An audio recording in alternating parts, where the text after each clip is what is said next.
AIBI stands for Australian Institute of Business Intelligence. So as Bo mentioned, we are pretty new in the market, but we are part of an existing education group. So we are part of a group called also AIBI, and part of AIBI group, you've got a vocational college called ACBI, so we're part of the same group. Oops, okay. Okay. So our vision is that the future of work is intelligence, both artificial and human.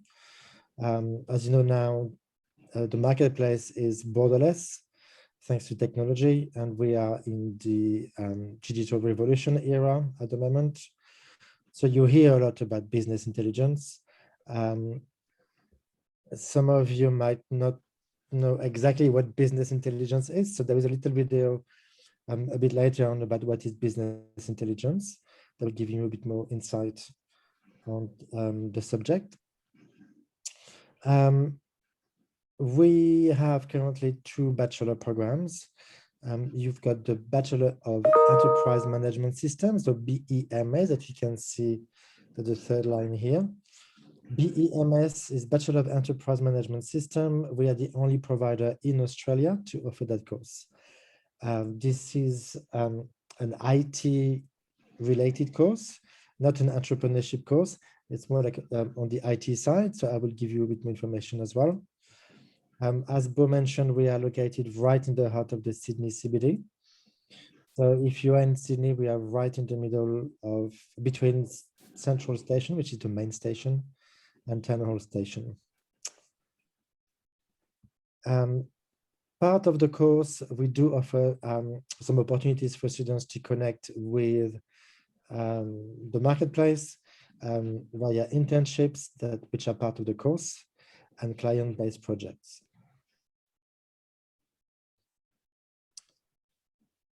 Okay, so this is the first video. Hopefully that works. Okay. Sometimes I have to get out of. Okay, let me try again. There might be a bit of delay sometimes with the video. Okay. That's okay. And then if it doesn't work, then I'll give you the videos a bit later. No problem. Sometimes it does freeze. Yeah, I don't think it's happening now. No. Okay, we do have this. Sometimes it depends on the connection as well, because it's kind of, I would say, peak hours. And will it only work maybe if you play in the PowerPoint presentation form? I might try a bit later via YouTube. Yeah, no problem. Yeah, let's do that. We'll do that via YouTube later. Yeah, we can do that at the end.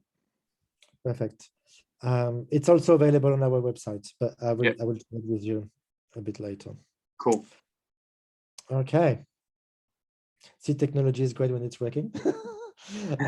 Obviously, working from home because we're still in lockdown in Sydney, that does impact a bit. Okay. So as I mentioned before, we have 2 bachelor programs available. We have the Bachelor of International Business and the Bachelor of Enterprise Management Systems. So three courses, so three years for the course. The total tuition fee before scholarship, it's $65,000. Or if you want to divide it per year, it's a bit over $21,000 per year. Intakes, we have 3 intakes a year, so February, June, and September. The first intake will be 14th of February next year, and the second one will be on the 30th of May, so literally, just before June. The courses are divided in 3 terms, which means that the payment will be per term, not per semester as well. So you will have 8 subjects per year. So 3 subjects during the first term, 3 subjects during the second term, and 2 subjects during the third term. So you have 12 weeks course, 2 weeks break, 12 weeks course, 2 weeks break.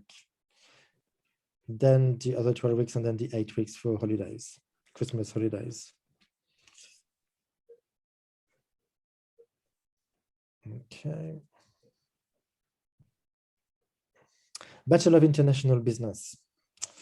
So as I mentioned before, the business now it's borderless, thanks to the technology, thanks to obviously it's very easy to travel, but before COVID.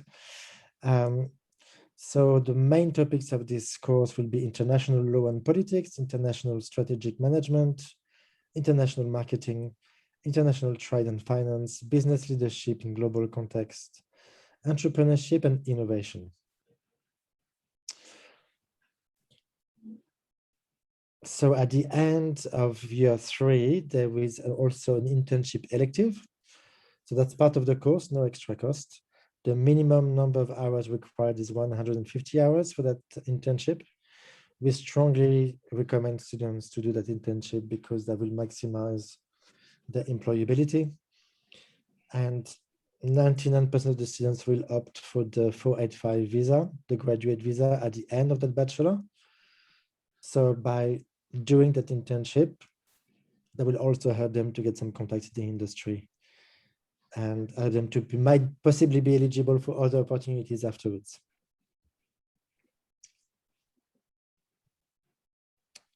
So here is just a little sample of positions related to international business.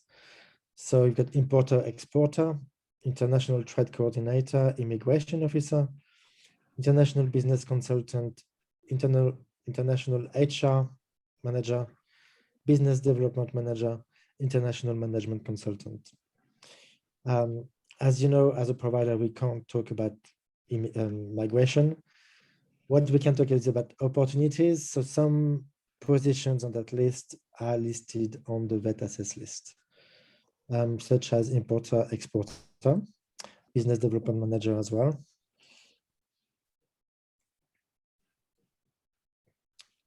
The Bachelor of Enterprise Management Systems, obviously, it's a bit more technical, and as I mentioned before, it's a bit more IT related. The program focuses on the challenges associated with selecting, installing, and supporting systems that support business processes, data analytics, and information flows within an organization. So the main topics of that course will be, as I mentioned, data analytics, we'll have IT, business management, systems and processes, operations and logistics. So quite hands-on program.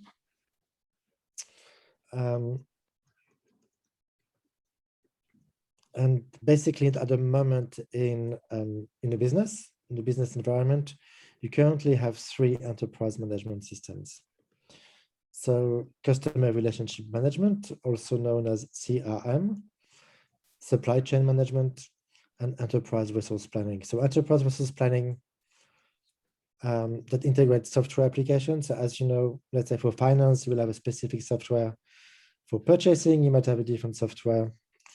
For HR, you might have different software. So it's very important to know which softwares actually can be integrated in a business and if they work well with each other.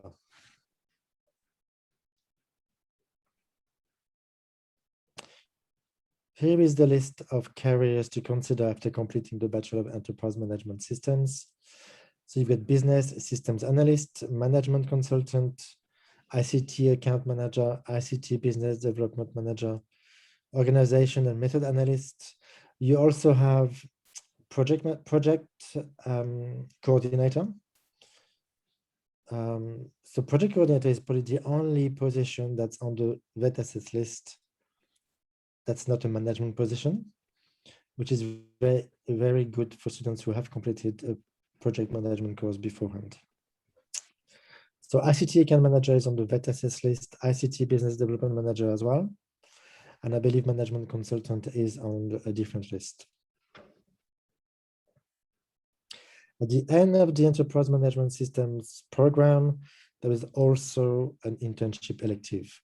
Same conditions as the other course, minimum number of hours is 150 hours.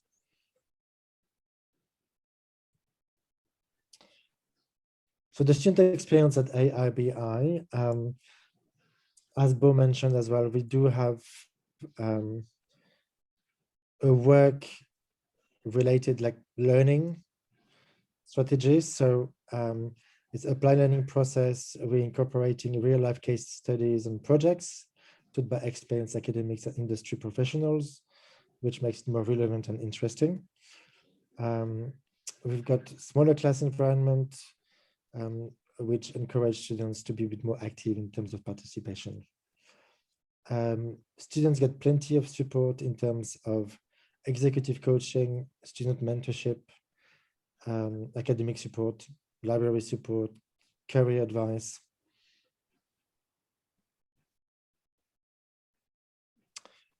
I guess the most important information will be the scholarships. So for Bachelor of Enterprise Management Systems and for the Bachelor of International Business, for the February intake, so for offshore students, we give 45% scholarship on the total course duration. If the students are onshore, they will benefit from a 40% scholarship. The only requirement is to start in February, either online or face-to-face, or not an issue. If the students decide to enroll at any other intakes, they will also get a 30% scholarship. The 50% scholarship, it's for high distinction students. So basically, once they're already a student with us, if they perform really well, then they might be eligible for this high distinction scholarship.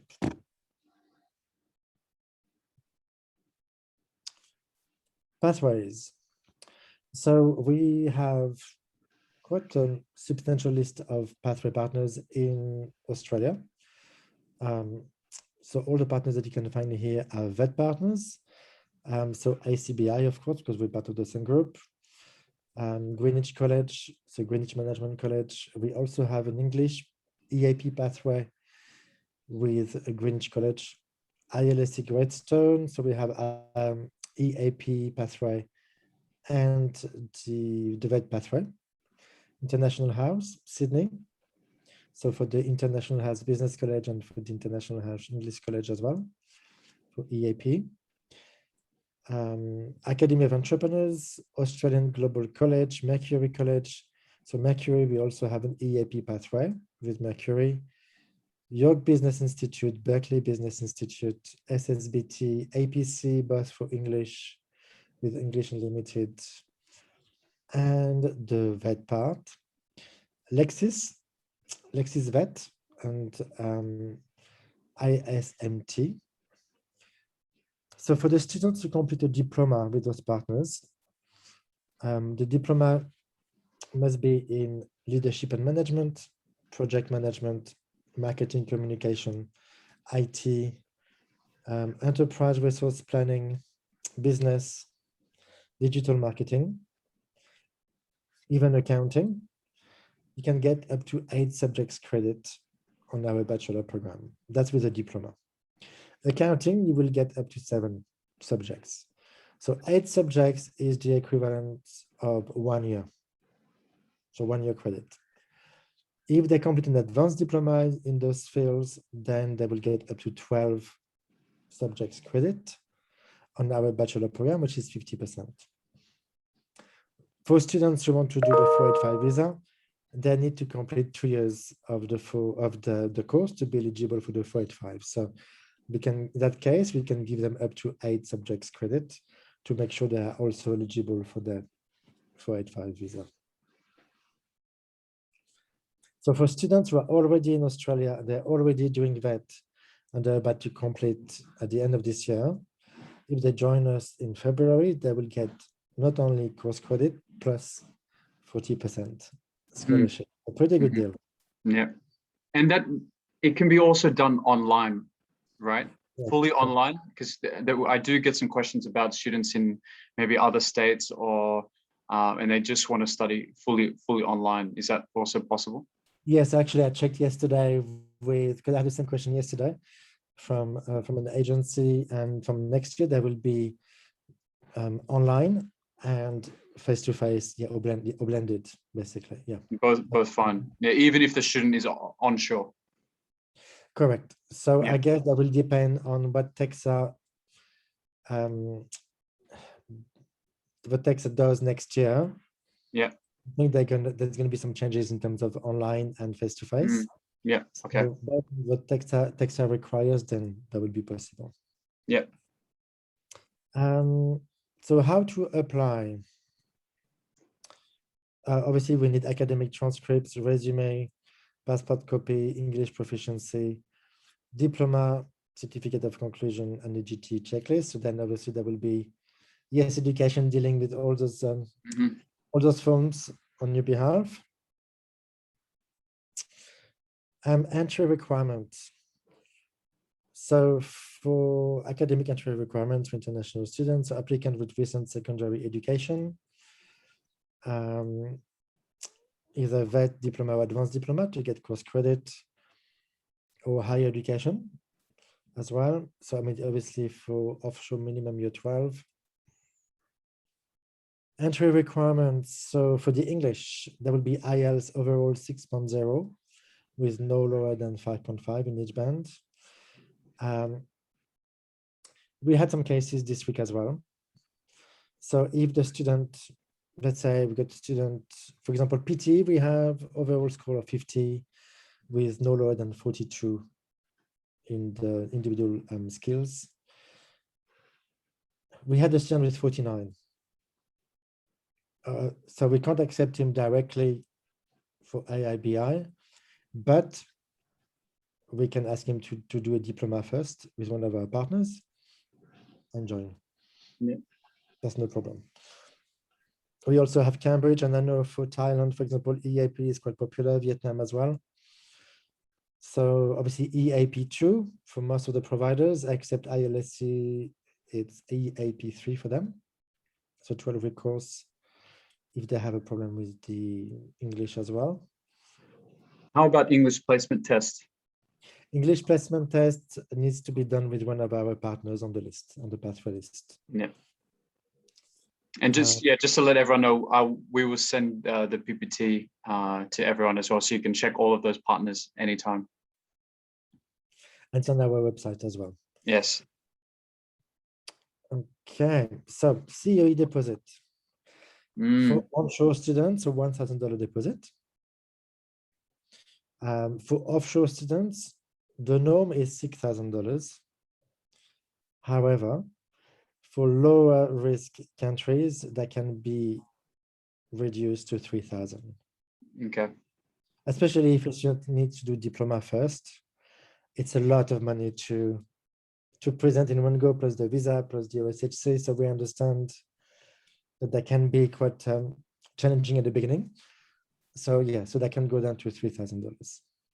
Yeah, and 1,000 for onshore. Very, very good, guys. Onshore, 1,000 for onshore is very, very good as well. Particularly for those students who want to get the offer quickly, don't have a lot of cash in hand. 1,000 is quite reasonable. And when you say COE can be reduced for offshore students from low risk country, could you give an example? Perhaps would Indonesia or Vietnam count, depending on the city? Let's say if they're from Jakarta or Ho Chi Minh City. Okay, so get different scenarios. So let's say the country is level 1, well, like low risk. Yeah. Normal application, no issues. And then they say the students packages. Then we can do that. Okay. Sure. If we can see that the student that might be risky, we might ask for the 6,000. In some extreme cases, we might ask for the first year, but that would be very extreme, and we will let you know anyway. Sure.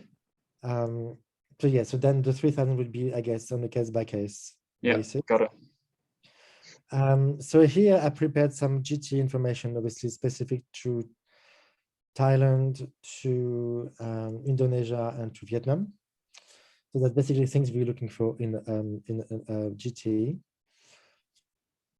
So for Thailand, why they choose to study in Australia and plan to come back to Thailand to work for much lower wages. So that's the common issue we have for I guess the GTE for Thailand is the incentive to go home when wages are much lower in Thailand. So what we would recommend is example of good wages in the area that they will be working in.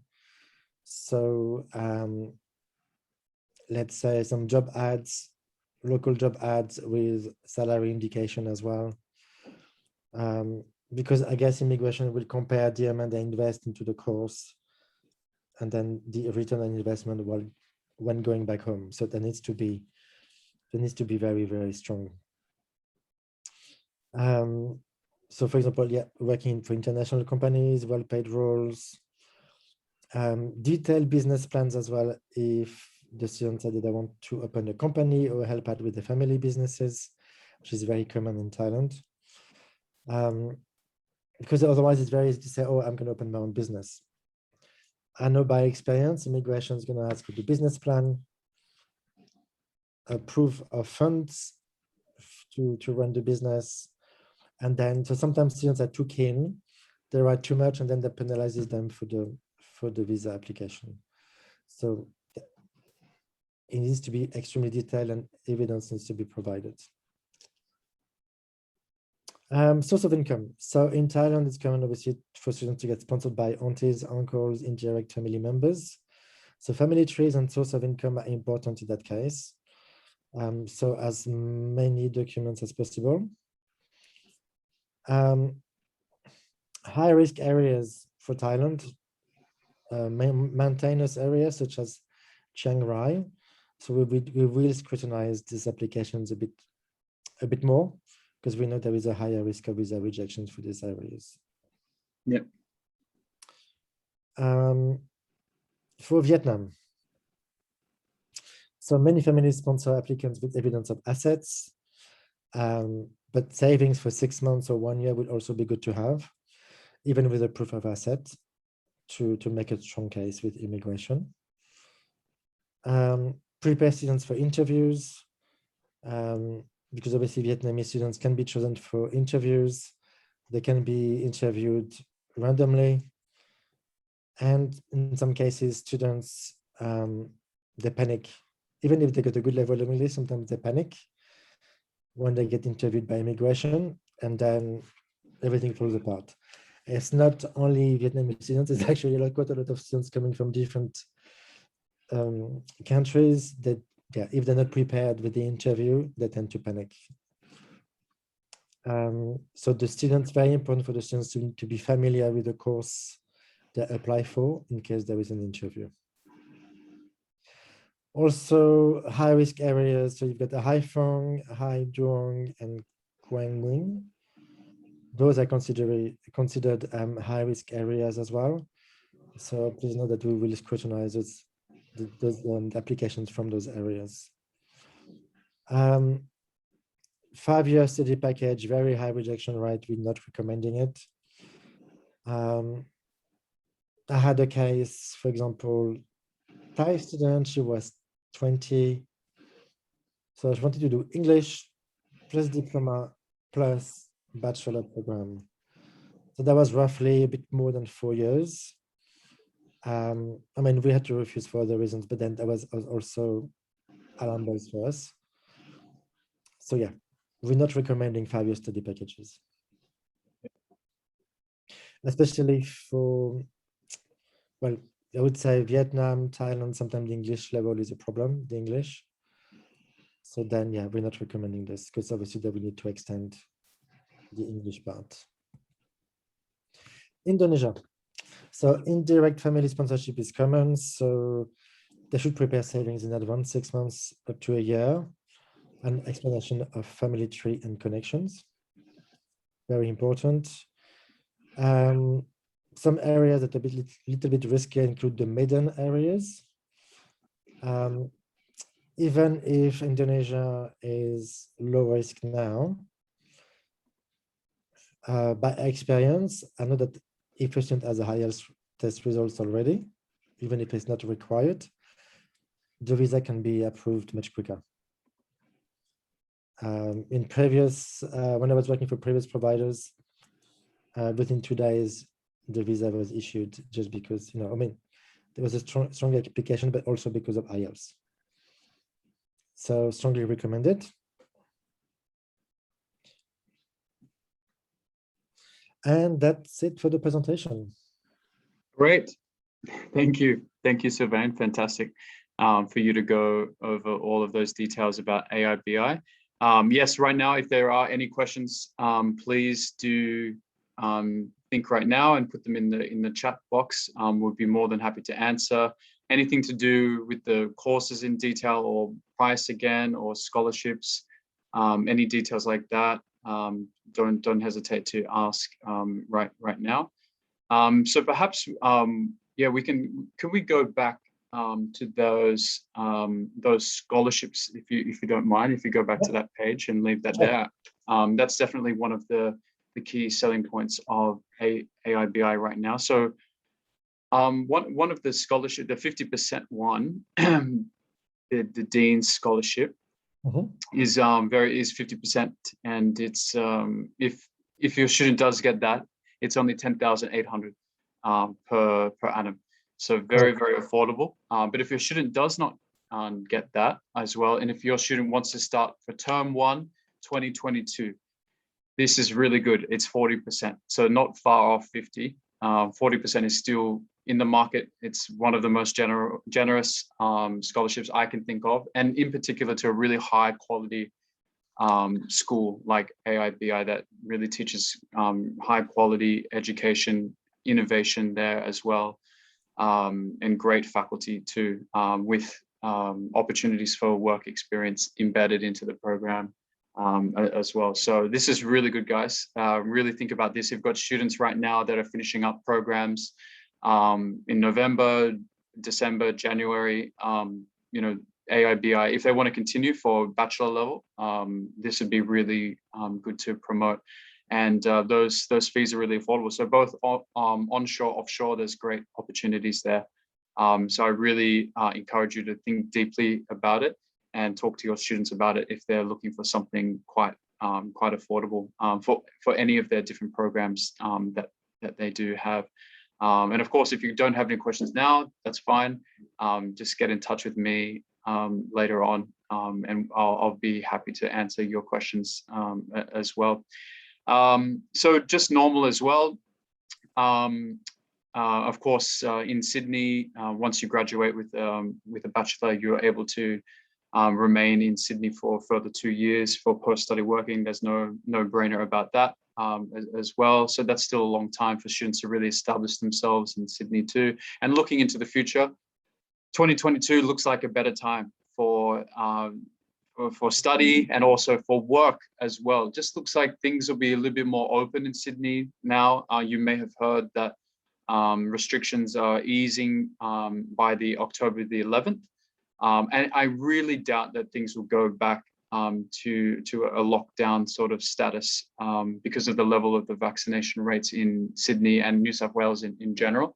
So things are really looking positive, and I think it's really good timing for AIBI, especially in the city. I think things will start to awaken in the city as well, so things will be more active and more working opportunities too. So I think for students in general, it's a good idea. And even those students that are maybe in other parts of Australia too, if they want to come back to the big city, that's another great opportunity for students to think about as well, especially something very affordable and in the city. We don't often say those two very closely together. So definitely some really key selling points here for AIBI. The time for February will be in the afternoon or early evening. The reason is that we want to make sure that students who are starting from offshore, especially from Southeast Asia, they can attend. They can choose. So yeah, maybe you could touch on a little bit more about the schedule, like a particular timetable. So for your bachelor programs, how many days a week would your students be expected to go in? How many hours per day? Or can they build it all up into 2 days, for example, and then have the other 5 days off? Yes, and just like Sylvain said, if you have students that want to start offshore straight away, that's also possible too. The classes can be arranged at night, so it suits Asia a lot better, even in South Asia too. So that's interesting to think about as well. So basically, so there will be 2 to 5 or 5 to 8 p.m. 2 to 5 or 5 to 8. Yeah. Right. So obviously, because we're starting, then there won't be much choice at the beginning to choose the timetable. Okay. But obviously, once, like at the end, I would say from the second term, there will be more choices in terms of timetables. Yep. So yeah, so there will be 3 hours per day. So what we do recommend for students who want to benefit from the 45%, the offshore, is to do one subject at a time. They need to do the full 3 subjects per term. They can start with one subject while waiting for the borders to open. Great. So then first, I mean, they can still have the more or less like a regular life still in Vietnam, Thailand, or Indonesia, for example. They can, there is no restriction about the amount of hours they can work, so they can still work full time. They can still save a bit more money. It's easier as well. I mean, one subject at a time online, then it's a bit more flexibility as well. The lectures will be live, but if they miss the lectures, they will be recorded and accessible to students for the whole duration of the current term. Fantastic. Yeah. Very good. In terms of so a normal schedule, let's say for example, we got a student in Vietnam, maybe wants to study one subject per week. So that could potentially be Monday, Tuesday, Wednesday. One day. Yeah, one day. That's it. One day. 3 hours of lectures. Yeah, and they could start 2 to 5 p.m. Which is a really good time in Vietnam in the morning. So that would be very convenient. Yeah, and it would only have to be one subject per week. So very convenient. That's why I strongly recommend that for offshore. Yeah, and just for those, there's been a few new people coming in. So if they do one subject per week, how long is the period of study for? So one term, one trimester, one semester. Well, 12 weeks, yeah. 12 weeks. Yeah, so yeah, that's great. Then obviously there will be, because you offer a lot of support as well, so there will be a lot of online support available. What I wanted to say as well is that for country, I guess that can also help for the GT if students start online. That shows that they're more genuine as well. So definitely. Absolutely. Yeah. And offshore online, one subject, what would the deposit be? Would it also be 6,000? Correct. So that's why if so that will be 6,000, but then like we can also revise it down, depending on the circumstances. On the circumstances, yeah. So what happened? Let's say if we charge 6,000, then so roughly, okay, so 45% scholarship from term 1 per year, that goes down from 21,666 to 11,900. So roughly that will be $1,490 per subject, roughly. So this amount will be deducted from the 6,000. Yeah, so 6,000 covers quite a lot. Correct. So then they won't need to pay anything else until that. After the scholarship, that's why I think, guys, the 6,000 deposit is still very attractive, because it covers so much already of the program, especially if the student gets the scholarship. Yeah, that would cover roughly four subjects. Yeah. So roughly four. Yeah, roughly 4 subjects. Very good. Yeah. Which is half of the year anyway. Yeah. So yes, so the price per year with the 45% scholarship, it goes down. So basically, you save close to $10,000 per year on fees. So roughly around $29,000 for 3 years of savings. Especially for Bachelor in International Business, the main providers offering this course are big universities, and they charge per year what we would charge for 3 years. The same outcome. So good outcome for the students. Sylvain, go on. sorry, for 40% scholarship, so that goes down from $21,666 to $12,999 per year. Yeah, 12,000 per year, guys. Very good. Yeah, for a bachelor program, it's incredible. Yeah. Yeah, perhaps you've been in this industry a while, Sylvain, and what, compared to other sort of providers that are similar to AIBI, what do you think is your key selling points compared to others, especially those that are in the CBD in Sydney, or in other major cities in Australia? What do you think? What do you think the edge is, or the main advantage for AIBI is, besides the price? Yeah. So basically, we opted for a nested approach on the way we deliver the courses. So what does that mean is that we'll have some providers offering a large range of courses, but not specializing in any. That makes sense. Yeah. We are specialized in business intelligence. So straight away, in terms of GT, that really helps as well. In terms of academic content, we are recruiting the best academic team. Just to give you an idea for the academic team, our executive dean used to work for CQU. He used to work for many years. For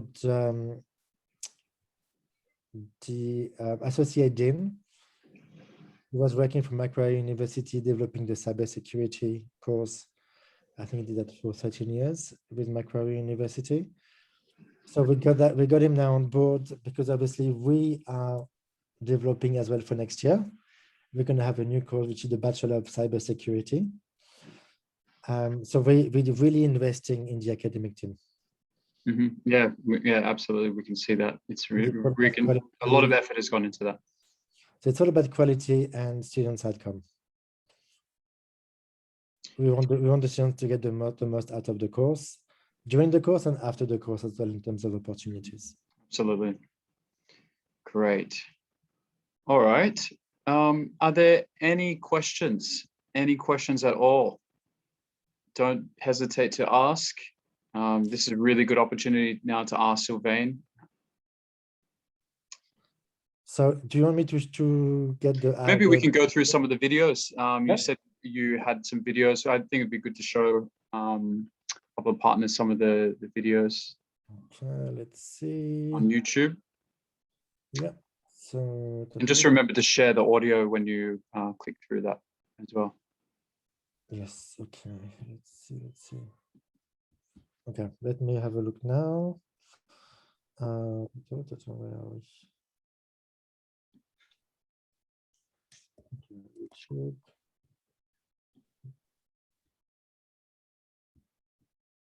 What is business intelligence? Okay.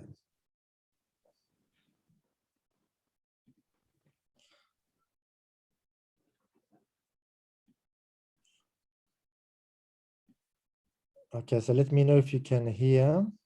Okay. Intelligence. Yeah, we can. Yeah. Business intelligence leverages technology and services to transform data into actionable insights that inform an organization's strategic and operational decisions.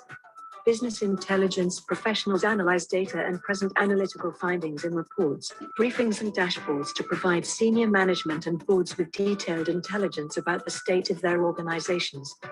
The current fourth industrial revolution means that the emerging workforce must be prepared for a future working alongside deep technology like artificial intelligence and augmented reality. Organizations everywhere will adopt advanced digital technologies, including artificial intelligence, augmented reality, robotics, the Internet of Things, and nanotechnology to improve operations and inform decision-making. These disruptions will spark unprecedented change for workers who will need to upskill regularly throughout their careers in order to stay current and succeed. The world is facing a new digital reality that could require a very different education system to help young people navigate their careers.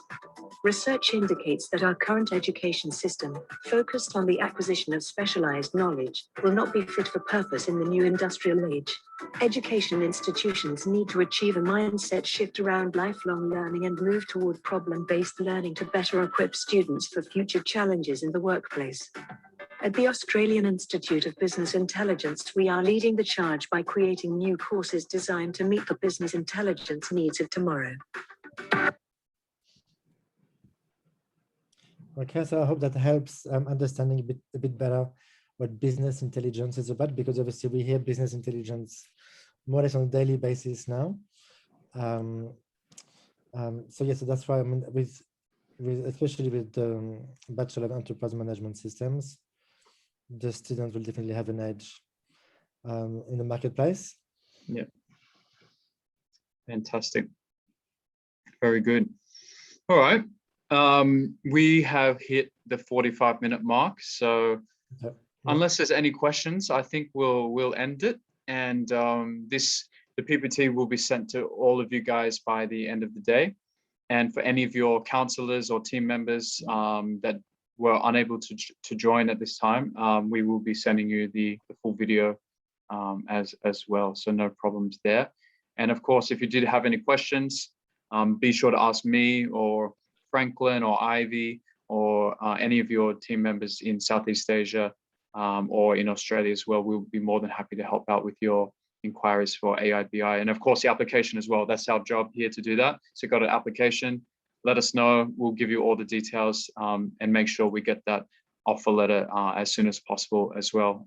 Like Sylvain said, there's some great promotions for February 2022, and it's things are looking brighter for the industry as well. So we're really positive and really hopeful for what's to come, or looking forward to what's coming ahead. So thanks once again, Sylvain, for the presentation, and I'll see you next week as well for the South Asian one. Yes, my colleague Karanjit will be presenting. Okay, great. I actually attended today as well. But yes, you will be presenting, and I will be in the background supporting. Yeah, supporting. Great. Okay, thank you, everyone. Good to see you here today, and I'll see you at the next webinar. Thank you very much for your support. Bye-bye.